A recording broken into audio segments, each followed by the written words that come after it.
Selamat siang saudara sekalian. Hari ini kita akan membahas satu bagian terkait dengan proposal skripsi, yaitu kita akan bedah proposal. Kita akan menganalisa proposal saudara Arifin, dan kita akan lihat terkait dengan proposal itu, dan kita akan menilai, dan selanjutnya nanti saya akan memberikan usulan-usulan terkait dengan proposal itu. Ya, saya rasa itu kita akan lihat video berikut ini. Ya, selamat pagi saudara sekalian. Hari ini kita akan bedah proposal. Di video ini bedah proposal dari proposal saudara Arifin Francisco Silitonga.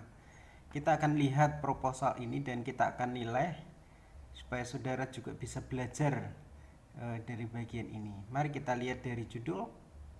Ya, pengaruh pemuritan dengan metode KTP terhadap pertumbuhan rohani anak SMP di Yayasan KOM Surabaya. Ini kurang geser sini ya. Seharusnya ini ya, geser. Ya, ini sudah betul di tengah. Ya, betul. Nah, ini sudah betul di tengah. NIM-nya harus dikasih. Ini Sekolah Tinggi Teologi Injili Efrata tambah kurang Sidoarjo ini. Sidoarjo ya, ini juga sudah ada. Oke, itu dari ini dari jadi ini memang harus ke bawah ya, gini. Tuh. Oke. Mari kita akan lanjutkan. Nah, dari judul itu mari kita akan lihat. Nah, ini untuk bab ini tidak usah di bold ya, tidak usah di bold, jadi biasa aja. Jadi nanti jadinya akan ya seperti ini, biasa ya. Demikian juga yang ini tidak usah di bold, ini biasa saja. Nah, jadinya seperti ini. Lalu penulisan-penulisan, hati-hati kalau ini ada tulisan-tulisan Kristen, ini berarti memang harus K besar. Ya, ini seharusnya K besar. Nanti secara umum saudara bisa ini ya, bisa cek semua. Misalnya ini Juli, ini seharusnya besar ya. Jadi kalau kita lihat di sini, ini memang latar belakangnya diawali dengan penjelasan tentang Yayasan KOM. Ya, memang kalau kita lihat dari judul kan memang pengaruh pemuritan dengan metode KTP terhadap pertumbuhan rohani di anak SMP di Yayasan KOM. Jadi ini kayaknya menjadi fokusnya adalah anak-anak di Yayasan KOM. Oleh karena itu saudara Arifin mencoba untuk memaparkan terlebih dulu yang utama itu apa itu Yayasan KOM. Memang di sini ada visi misi dan semua. Saran saya jangan banyak-banyak karena nanti mungkin akan dibahas di bab 2. Oleh karena ini tidak usah terlalu banyak. Jadi penjelasan singkat aja tentang Yayasan KOM, dan juga yayasan itu membawai ada SMP ya. Nah, anak SMP itu ya. Lalu kalau kita lihat di sini dengan melihat kondisi kurangnya pengetahuan ajaran dan semuanya ini, lalu ada nah ini fakta-fakta yang ingin diungkapkan. Nah, ini yang saya garis bawah, ini yang saya kasih komen. Ini jangan disingkat ya, pemuda ini pemuda pemudi gitu aja ya. Iya. Jadi tidak usah disingkat. Nah, ini sebenarnya penjelasan ini cocoknya untuk nanti poin ketiga ya. Jadi kalau kita bikin latar belakang masalah itu, poin pertama adalah poin umum. Jadi kalau ini berbicara tentang anak SMP di Yayasan KOM, ya sudahlah, Yayasan KOM lalu anak SMP.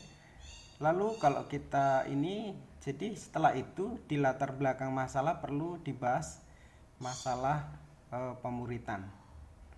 Jadi itu. Lalu yang ketiga itu perlu dibahas tentang pertumbuhan rohani yang keempat baru penutup ya.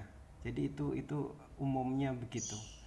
Jadi kalau kita lihat di sini ini ada, oh sorry ada lagi yang pertama itu umum, lalu yang kedua itu ya pemuritan dan juga pertumbuhan rohani. Yang ketiga, salah saya, itu adalah fakta-fakta di lapangan, masalah-masalah persoalan. Lalu yang keempat itu baru penutup ya, minta maaf. Jadi saya ulangi sekali lagi, umum, lalu variabel, pemuritan dan juga pertumbuhan rohani. Lalu yang ketiga itu fakta-fakta atau persoalan-persoalan atau masalah di lapangan. Lalu yang keempat penutup ya. Nah ini sebenarnya ada di poin ketiga seharusnya nanti. Nah di sini mulai dijelaskan tentang murid, pelajar, Kristen dan semuanya. Dan sebenarnya kalau kita lihat di sini ini ada tanggung jawab memuridkan. Ya ini yang dijelaskan masih dalam konteks pemuritan ya. Pemuritan terus bahkan di sini jelaskan pentingnya pemuritan karena di Jerman itu orang Kristen bertumbuh karena pemuritan. Dan seterusnya ini masih pemuritan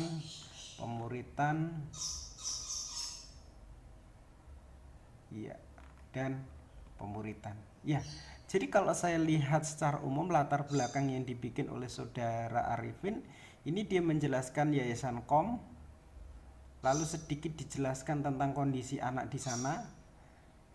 Tadi cuma satu paragraf, lalu dijelaskan banyak sekali tentang pentingnya pemuritan, kenapa memuridkan, mengapa harus jadi murid, lalu dicari contoh, diberi contoh di Jerman itu dengan pemuritan maka gereja bertumbuh dan semuanya. Nah, saya memberi masukan untuk ini, untuk latar belakang ini.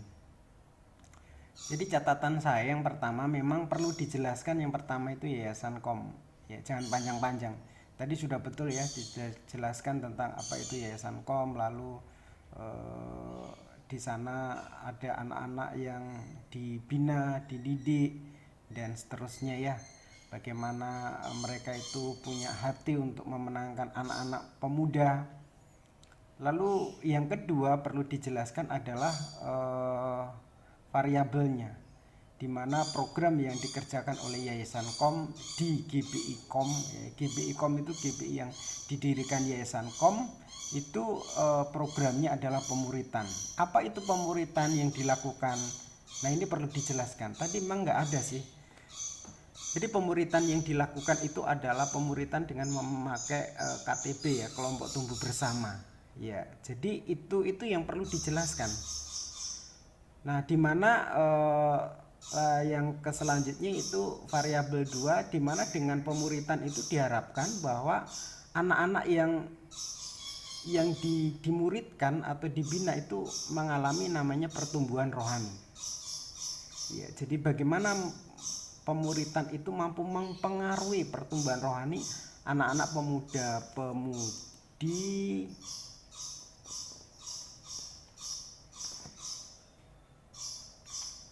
di GBI Kom ya. Jadi itu. Lalu setelah kita menjelaskan tentang Yayasan Kom, lalu kerinduan memenangkan anak-anak pemuda-pemuda, lalu mereka membuat GBI Kom sebagai wadahnya, lalu program yang dikerjakan adalah pemuritan dengan KTB dan semuanya harus dijelaskan KTB itu apa semuanya. Lalu yang kedua, dengan pemuritan diharapkan dapat anak-anak yang dibina itu bertumbuh rohaninya. Apa itu rohani yang dimaksud di dalam bagian ini dijelaskan semuanya. Nah setelah itu baru masuk ke poin yang ketiga, itu melihat situasi kondisi yang ada. Memang kalau kita lihat tadi anak-anak GBI Kom ini kan latar belakangnya muslim, bagaimana mereka itu tidak percaya, lalu juga ada beberapa yang percaya. Nah itu dijelaskan bagaimana mereka itu belum memiliki pemahaman rohani yang benar, lalu masalah-masalah apa yang di sana dijelaskan semuanya. Dan saya harap ini yang paling banyak. Jadi kalau umpama latar belakang itu ada 4 halaman, 2 halaman itu menjelaskan tentang situasi kondisi pemuda-pemudi di GBI.com. Persoalan-persoalan apa? Mungkin mereka secara rohani seperti apa? Secara rohani seperti apa? Masalah-masalah apa? Mereka mungkin orang baru yang belum bertumbuh, mereka perlu dimuridkan dan seterusnya. Lalu mungkin juga pemahaman tentang teologi apa, tentang doktrin-doktrin Kristen yang belum, sehingga lalu mungkin juga secara pertumbuhan rohani ada masalah apa di pertumbuhan rohani. Mungkin mereka tidak berdoa, mereka tidak ke gereja dan semuanya. Nah, di situ persoalan-persoalan yang ada di sana itu perlu dijelaskan dengan baik sehingga akhirnya memang kita bisa menemukan kenapa kita meneliti ini. Ya, meneliti ini kan pemuritannya sudah dilakukan ya, dan mencoba mencari ini sejauh mana pengaruhnya terhadap pertumbuhan rohani. Jadi persoalan-persoalan itu diungkapkan semua. Nah, ya itulah yang akan menjadi latar kenapa meneliti ya, karena memang banyaknya persoalan kesenjangan yang ada di sana. Nah, semua permasalahan persoalan harus diungkapkan dengan jelas dengan data-data yang dipertanggungjawabkan. Jadi tidak boleh ngarang. Faktanya apa? Mungkin berdasarkan pengamatan penulis, mungkin begitu ya. Dan usahakan ini sebanyak-banyaknya karena ini merupakan bagian penting. Jadi sekali lagi kalau itu umpama 4 halaman, 2 halaman lah untuk membahas persoalan-persoalan ini. Jadi bagian ini akan memberi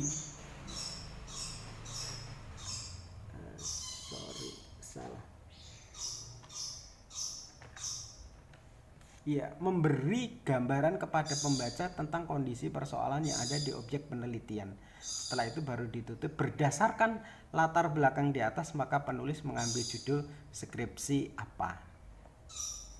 Ya, mungkin seperti itu. Oleh karena itu dalam bagian ini yang penting ya itu tadi,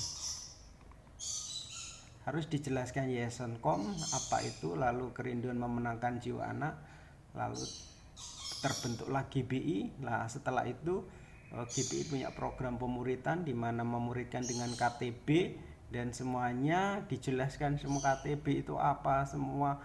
Lalu harapannya supaya ada pertumbuhan rohani. Nah, ini pertumbuhan rohani yang dimaksud itu seperti apa? Lalu fakta kenyataan di lapangan gimana? Sudah harus jelaskan tentang kondisi di mana anak-anaknya belum latar belakang muslim, mereka belum memiliki pemahaman yang benar, mereka mungkin belum bertumbuh atau apalah, persoalan-persoalan di sana diungkapkan, itu menjadi dasar untuk penelitian. Lalu terakhir ditutup dengan berdasarkan latar belakang di atas, maka penulis akan mengambil judul skripsi. Nah, seperti itu. Ya, jadi itu yang saya bisa sampaikan untuk bagian ini, dan nanti di video berikutnya kita akan bahas untuk bagian-bagian selanjutnya. Tuhan memberkati.